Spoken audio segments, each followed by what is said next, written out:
Loyalty, loyalty, loyalty. Yo, as a proud father that I am, I can do nothing but say that this episode really hit me heavily. Really hit me hard as, again, just a father, a parent in general, because as I've said in the last week's episode, it's clear as day, first of all, that this content shines brighter than the entirety of the Boruto anime thus far, and no matter what you say about the man, whether you love him, hate him, love Naruto, hate Naruto, whatever, as a creator, as a writer, as a storyteller, when this man pens the shit, it's just above and beyond what the studio does. And it shows that, okay, this is a really good writer. Now again, not that Kishimoto is perfect, not that Naruto is flawless, has many flaws and all of that shit. We're not talking about that. But what we can say is that comparing to the anime original stuff to, oh, the man behind the story, the man that started it all, he just destroys it. He bodies it with the quality, because this episode, last week's episode, and then this episode, so many points to talk about, just such greatness. Now, just quickly, the one thing I'll say, the animation wasn't the most fluid in the world or whatever, but aside from that shit, just, my gosh, all the points, because it's been a while since I read the Naruto Gaiden stuff. It's been quite a while. It's been, what, a couple years now, so a lot of it I kind of even forgot. So when you get this content and it takes place from where the last week's episode left off, it's just like, woo! So let's start off with the emotional roller coaster, because this episode starts off immediately hitting you in the feels, which I didn't really care for the fact that they gave like 2 minutes of recap. I think it was like 2.5 minutes of recap. Then we got the opening, and then it goes back to, okay, where we left off, Sasuke with Sarada or whatever, and just when Sarada's there breaking down, crying, and it takes Sasuke a second to realize, yo, that's actually my daughter. What the hell am I doing? Holy shit. It's like, it's really impactful. And then to see Sasuke is like, looking at him as a character, maybe it's because of just his, you know, he's still at the end of the day, at his core, he's still somewhat that same guy that, you know, he's not all there emotionally. And I'm sure Sakura's had to, you know, come to that understanding. I mean, being with him all these years and he's not even there for her, you got to come to that understanding that he's emotionally just not there, and he probably never will be. Yeah, occasionally and here and there you will see that he gives a shit, but it's not like what you would want or expect from a father, you know, a husband to Sakura or anything like that, because he's just not there. So the way he reacted to Sarada, I mean, on one hand it's like, yo, that was a dick move, flat out. You haven't seen your daughter her entire life, and this is what you say, pretty much, hey, it's none of your fucking business, bro, like, I'm sorry. Like, whoa. Now the beginning of it, you can give him a pass. Hey, it's a misunderstanding. He thinks he's being hunted by these Uchiha wannabes and shit like that. He has no idea if he should trust this, so he's gonna immediately think it's a trap. So you can't blame him for that. But his response to Sarada when she's like, yo, why is it that you don't come home? And just talking about that stuff, because we'll get into it in a second. Let's just clear about the Sasuke thing. It's like, you can't fault him for how he initially reacted, even though it's funny and shit to think about. Hey, I haven't seen you all your life. Come here, bitch. I'm gonna kill you. It's like, whoa. Misunderstanding. It's his response though that is like, it still shows Sasuke, he's changed, but there's still a big part of him that remains the same, that again, emotionally, he's kind of fucked up. You know, he's like a lot of people in this world that they've been through so much shit that they don't really know how to react to love and, you know, family and shit like that. So it's kind of messed up in that situation. But Sarada, this is the most she shined in the anime thus far, and I mean, there's some points here and there that should probably shine again, but like the Sarada Gaiden stuff, I'm so glad and grateful that we get this content, because it really makes the character accessible, it really makes the character shine, and it really shows different layers to her character. Which quickly I want to talk about one note. It seems as though her Sharingan has already been activated for a while. There was a line between Shizune and Sakura, and Shizune said, oh, so she's had the Sharingan for that long, or something along the lines of that. So how long has Sarada had the Sharingan is something that makes me really wonder. Maybe we'll get more explanation in the future, and I don't really remember that line being in Gaiden, although I might be mistaken. But like them talking about her having the Sharingan is like, to my knowledge, I thought that she activated the Sharingan for the first time right there with the Sasuke stuff, but apparently, according to that line, she's had it for a while. So that's interesting. I really would love to know when and exactly what it was that made her break out and activate her Sharingan. That's a kind of interesting tale that who knows if we'll ever see or whatever. But I like that little line that added more mystique to Sarada. But this episode, the beginning alone, when she's questioning him and then she's like, all right, you know what, whatever, and she bolts out of there. Like, it was powerful stuff. And Kishimoto, again, Naruto and I guess Boruto the byproduct, but just the Naruto story as a whole is one of the shonen that when it wants to tug at the heartstrings, it does it and does it very well. It does it a lot better than many of the other shonen. If it wants to really make you feel it,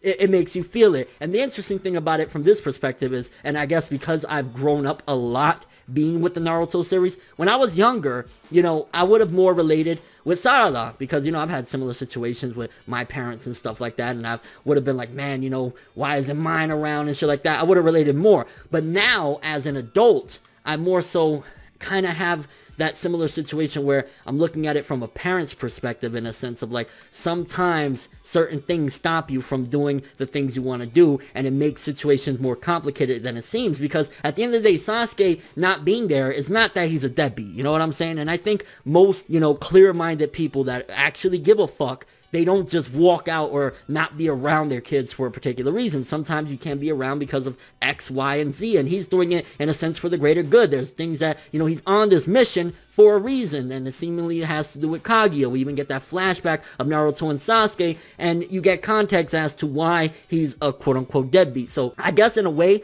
now as an adult, I more so can see from the perspective of the parents, as to when I was a kid, I would only see it from the kid's side. So I could kind of see both layers now as an adult, and that's the really cool thing of being around this series for so long, that now I could look at it from each side of the coin and understand, like, I get why Sarada feels like that, but I also see it from Sasuke and, you know, the parents' perspective, because as a whole, I feel as though Naruto Gaiden, one of the things that it does really nicely is bridging the gap as well, showing parents having to protect their kids and looking out for the kids. A lot of the themes of this little arc is just that. I mean, between Sakura showing up, Sasuke showing up and taking the blades and shit like that. I mean, there wasn't really much of Naruto and Boruto, but I feel as though that's what Boruto as a whole should really encompass until the characters get older, of course. But also, this has already been showing that. And that's a really cool thing, because you've been with the series since Naruto was a little fucking brat, 12 years old. Now he's a grown man. Sasuke's a grown man, and now they have kids of their own. Then, of course, other points of the episode, really big points. The Shin Uchiha and his son, apparently they have the same name, and seemingly that's father and son, show up. Cool action. As I said earlier in the video, animation was a little bit, it wasn't all that or whatever, the fluidity of it. Art still looked pretty dope, and just seeing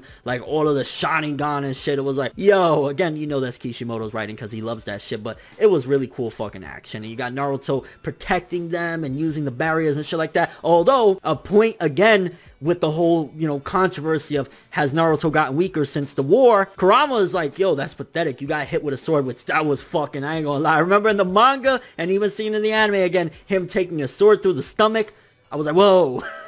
And Kurama saying that, bro, you got like soft, what happened, dog? Like, that really does add to the argument of whether Naruto has truly gotten weaker since his days of fighting Kaguya, Madara, and essentially being a god. Is he weaker or whatever? Does that kind of add to the, you know, the fire, you know, add to the flame of like, damn, bro, maybe he has gotten weaker and shit like that. So, interesting stuff there. The fight with Sasuke and the Shins and whatnot, kind of cool. Seeing him taking the blades was really dope. Again, all going into the theme, because we're getting action, we're getting development in the story and progression, but it's also all falling into the theme again of parents trying to protect their kids. And when Sakura shows up, one of her best moments in all of the series, you know, protecting her daughter. And I ain't gonna lie, I felt, because I've been around the character for so long, it was kind of cool when she comes in, Shanado, and fucks shit up. Unfortunately, it always falls into typical Sakura fashion that even after that, she still didn't really take dude down, and then she protecting her daughter, which I guess is a noble thing to do, but she ultimately becomes like a pawn and a captured person. So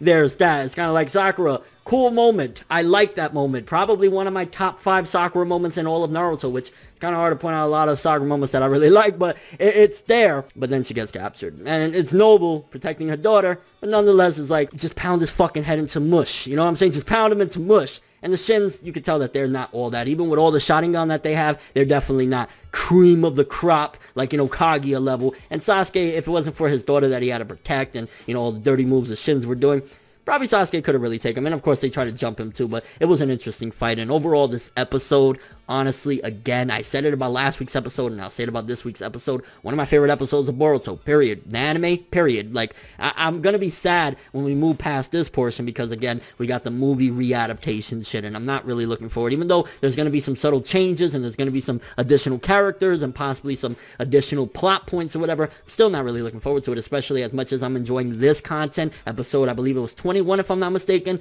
was fucking awesome, amazing, probably if not the best and top 3 episodes of the entirety of the anime thus far, 21 episodes in. It was fucking phenomenal. The emotions, the action, the intensity, the plot progression, the mystery. You got the mystery of Sarada's parents. Who is it really? Sakura, her mom? What's going on there? And the fact that they're being vague. Also, quickly got to throw in there, which there was so much stuff that I loved about this episode, I'm going to keep throwing it in there. The Sakura giving the hug to Sarada, kind of going past Sasuke, kind of shows some maturity in her. You know, her whole life it was, Sasuke-kun! Sasuke-kun!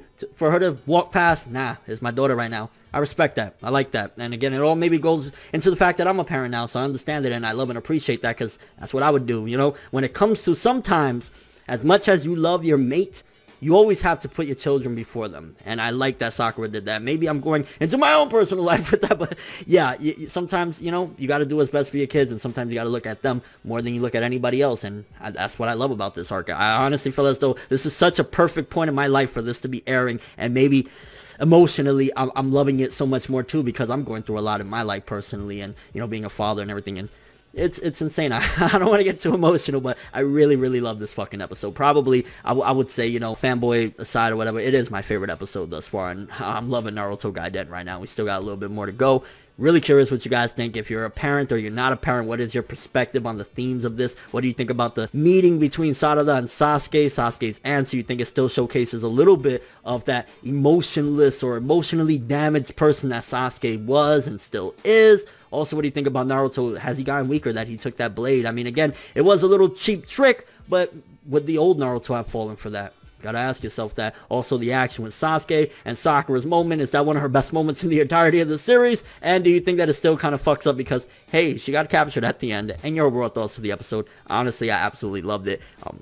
Being real, I really fucking love this episode. It really hit me emotionally. That's all I have for this one, though. Thanks for watching. Hope you enjoyed. If you liked anything I had to say or enjoyed the video, drop me a like. I'd greatly appreciate it. And if you want more from me, make sure to subscribe. Follow me on Twitter, Instagram, and stalk my Facebook to get more when the video ends. I'm ForneverWorld, and as always, people, have an awesome day.